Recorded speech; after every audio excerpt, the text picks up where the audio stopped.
اللہ کے نبی محمد مصطفیٰ صلی اللہ علیہ وسلم نے فرمایا، میری امت کو ماہ رمضان میں 5 چیزیں ایسی عطا کی گئی ہیں جو مجھ سے پہلے کسی نبی کو نہ ملیں۔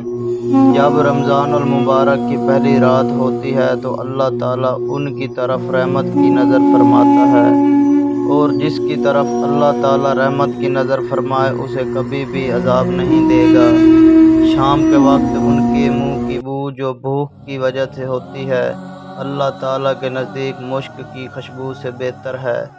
فرشتے ہر رات اور دن ان کے لیے مغفرت کی دعائیں کرتے رہتے ہیں۔ اللہ تعالیٰ جنت کو حکم فرماتا ہے، میرے نیک بندوں کے لیے یعنی آراستہ ہو جا، آن قریب وہ دنیا کی مشقت سے میرے گھر اور کرم میں راحت پائے گا۔ جب ماہ رمضان کی آخری رات آتی ہے تو اللہ تعالیٰ سب کی مغفرت فرما دیتا ہے۔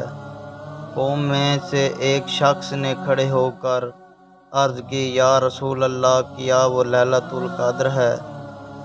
آپ رسول اللہ صلی اللہ علیہ وسلم نے فرمایا، نہیں، کیا تم نہیں جانتے کہ مزدور جب اپنے کاموں سے فارغ ہو جاتے ہیں تو انہیں اجرت دی جاتی ہے۔